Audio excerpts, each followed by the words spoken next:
vídeo de hoje vamos falar sobre A Forma da Noite.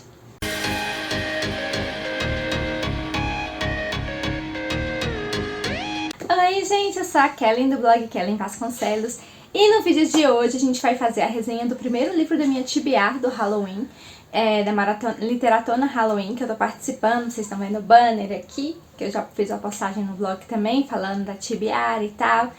Lembrando que os filmes vão sair, as resenhas dos filmes vão sair pelo blog e pelo menos 2 livros eu vou resenhar aqui no YouTube e um deles no blog. Então vocês têm que ficar ligados pra saber onde vai sair o que. Então vamos lá! Antes da gente começar, eu quero pedir pra vocês se inscreverem no canal, curtir o vídeo porque isso ajuda muito meu canal a crescer e a chegar em mais pessoas.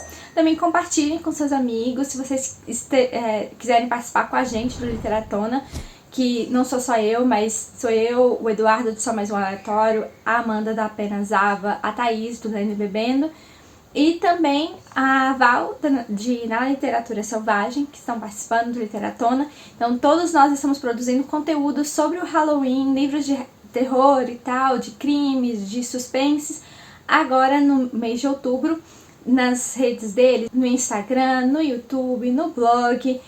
E o Eduardo também está produzindo na Roxinha.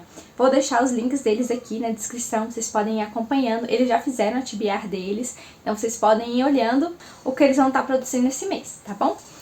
Então, vamos falar do primeiro livro que eu já completei a leitura, que é o primeiro da TBR que eu falei pra vocês, A Forma da Noite. Eu recebi esse livro na caixinha do Scooby, de tema passado. Eu já resenhei aqui o outro livro, tá aqui no canal, Soldados do Jazz. Aí esse é o livro que da caixinha, é o principal da caixinha mesmo. Eu tenho muitas coisas interessantes pra falar sobre esse livro e algumas informações muito importantes. Infelizmente eu preciso dar um pequeno spoiler do início do livro. Por quê? Porque isso pode fazer a diferença de você querer ou não querer ler este livro. Inclusive, teve um momento que eu cheguei no impasse e eu pensei em abandonar o livro, mas eu vou explicar tudo com detalhes pra vocês. Então, o livro é sobre o quê? A gente tem uma mulher chamada Ava, que está saindo de Boston, da cidade dela, e ela vai passar uns 3 meses na casa que era do antigo capitão Broods. E ele era um capitão de um navio mercante, levava produtos pra lá e pra cá, de seda, produtos manufaturados, especiarias. Então assim, ele fazia esse transporte, né? Então ele era um capitão de muito renome na época, mas ele naufragou com o navio dele, Minotauro, e nunca retornou pra casa. Só que nessa casa que a Ava vai passar esses 3 meses que ela alugou e tal, ela não sabe nada da história da casa, não sabe nada do que aconteceu na casa ou que talvez tenha acontecido na casa. Então, muitas coisas que ela não tem conhecimento. A Ava, ela tá saindo de uma situação muito complicada familiar. Algo aconteceu no Ano Novo e a gente não sabe de imediato o que aconteceu durante o Ano Novo, mas foi algo traumático, algo muito ruim que aconteceu e ela tá meio que fugindo disso e fugindo da própria irmã Lucy, que é uma médica que sempre esteve com ela. Elas são muito ligadas, são irmãs, enfim, elas têm uma ligação muito forte. Então aconteceu alguma coisa nesse Ano Novo que ela quis se afastar da irmã e tal, e ela se sente culpada pelo que aconteceu.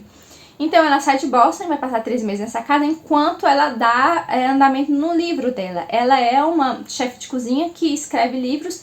E o tema do livro dela que ela está escrevendo já há muito tempo, que inclusive está atrasado, é a mesa do chefe. A mesa... eu não sei se é a mesa dos marinheiros, é uma coisa assim. Aí ela quer reproduzir vários pratos da época do Capitão Brood, sobre marinheiros, o que os marinheiros comiam, o que os capitães de navios comiam, o que as pessoas daquela época comiam em relação as pessoas que moravam próximo do mar. Então ela tem vários capítulos que falam de vários elementos, inclusive ela até cita que a lagosta não era bem vista pelos nobres, e quem comia lagosta naquela época eram as pessoas mais pobres, porque a lagosta parece que tem um parentesco com a barata. Então se você gosta da lagosta e não sabia disso, ó, bom saber, né? Então, tem todo esse contexto do livro dela, que ela quer desenvolver e concluir, que ela já está atrasada, o editor, que é muito amigo dela, está cobrando ela, né, do andamento do livro. E quando ela chega nessa casa, tá ela e o gato e os utensílios principais que ela usa. Ela fica meio que aterrorizada de encarar a casa por fora. Quando ela entra na casa, ela sente que meio que a casa aceitou ela. E aí ela começa a se sentir em casa. Mas essa casa, ela é muito antiga e ela ainda está passando por algumas reformas porque o dono tem intenção de vender. Ele herdou essa casa e essa casa foi herdada ao longo dos tempos porque o Capitão Broods não teve descendentes. Então, tem todo esse contexto, né? E coisas estranhas começam a acontecer nessa casa enquanto ela está lá. Ela ouve barulhos estranhos, ela vê coisas estranhas, e aí até que ela começa a interagir ativamente com o fantasma do Capitão Broods. Então, assim, neste momento, eu vou dar um pequeno spoiler, mas ele é necessário para saber se vocês querem ou não querem ler este livro. Quando ela começa a interagir com o fantasma, o livro começa a ter uma conotação erótica. E isso me surpreendeu, porque eu achei que ia ser terror, ou no mínimo um suspense, mas não foi. Começou a virar erótico e eu me senti lendo uns 50 tons de cinza com fantasma. Sim, com sadomasoquismo e tudo mais. Então, e aí foi nesse momento que eu pensei em abandonar o livro. E de repente surgiu a personagem que me fez não abandonar, e eu fico muito feliz de não ter abandonado o livro, que é a Maeve. É uma mulher que a Ava procura na internet, ela procura algumas pessoas que possam explicar os fenômenos que ela tem passado dentro dessa casa, explicar se fantasmas existem ou não, se ela está ficando doida ou não. Então ela encontra o contato do grupo da Maeve, manda mensagem, a Maeve responde o e-mail pedindo para que ela vá até a casa dela para que eles conversem. Ela vai até lá e quando chega lá, gente, pensa uma personagem que, tipo, tem muita coisa a acrescentar numa história. A Maeve, ela é uma personagem que lida com essas coisas, ela tem uma equipe que trabalha com ela e que às vezes ela precisa fazer intervenções, ir na casa, pesquisar se realmente é um fantasma ou se é outra coisa. Inclusive, ela começa a colocar isso na cabeça de Ava. Você tem certeza que é um fantasma? Porque pode ser que não seja um fantasma, pode ser que seja outra coisa pior que um fantasma.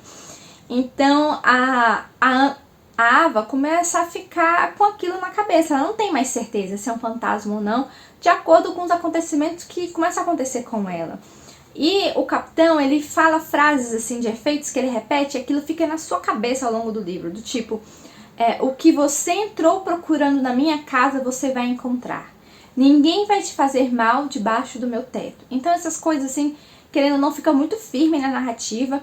E isso interfere diretamente no que está acontecendo no dia a dia dela dentro da casa. E da forma que o capitão trata ela.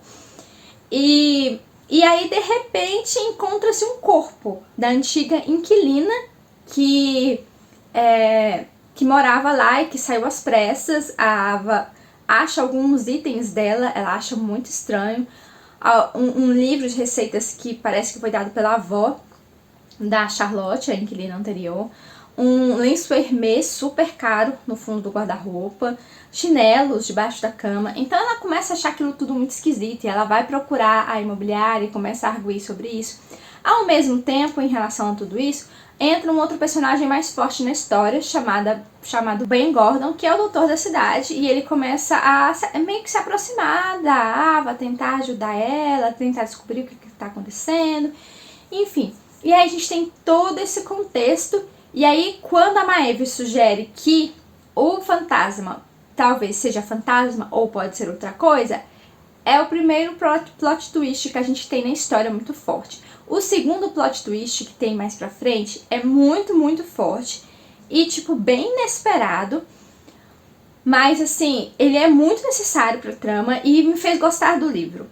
Então, assim, por causa que entrou uma personagem interessante, que foi a Maeve, e teve um plot twist que me fez pensar, e depois entrou outro personagem que trouxe outras coisas e teve outro plot twist, então o livro se tornou bom, mas no primeiro momento o livro não é muito bom. Então, eu tenho que aconselhar isso a vocês, porque eu não sei se vocês têm interesse em ler ou não. Eu dou a nota dele de selo Amor Perfeito, que é o selo bom. Ele é um bom livro porque, por causa desses dois plot twists que tem no livro, a coisa muda de figura. Sem falar que o gatinho da Ava é muito bonitinho, sabe? Ele é um Maine Coon. Não sei se vocês conhecem o Maine Coon, é uma raça de gato que é bem grande, ele é caçador mesmo. E ele bota medo, assim, ele pode ser agressivo dependendo da forma, né, que lidar com a situação e tal. Ele tem que ser bem criado e tal. Assim, essa casa, ela carrega muitas histórias, muitas pessoas já passaram por ela. Então, quem traz a história da casa é a Maeve. Por isso que eu falo pra vocês, essa personagem mudou tudo pra mim nesse livro. Eu li esse livro, eu terminei de ler esse livro por causa dessa personagem e ao longo do livro teve mais coisas interessantes. Então, eu gostei sim, eu indico a leitura, mas assim, se vocês não gostarem dessa primeira parte, ela não é muito comprida, mas tem essa parte e eu preciso ressaltar elas. Não é um livro para qualquer um, porque eu achei um pouco pesado em algumas partes. Mas é isso, gente. Não é um livro que vai te fazer ficar com medo, de forma alguma. Mas é um livro que vai te trazer coisas sobrenaturais, agindo e tal, com certeza. E me contem nos comentários se vocês já leram esse livro, se já ouviram falar... se vocês já leram esse livro, se vocês já ouviram falar dessa escritora. Pelo que eu entendi, ela é bem famosa. Vários dos livros dela já foram adaptados para séries de sucesso. Então, me contem nos comentários se vocês têm interesse de ler. Com o livro veio o marca-página, bem bonitinho.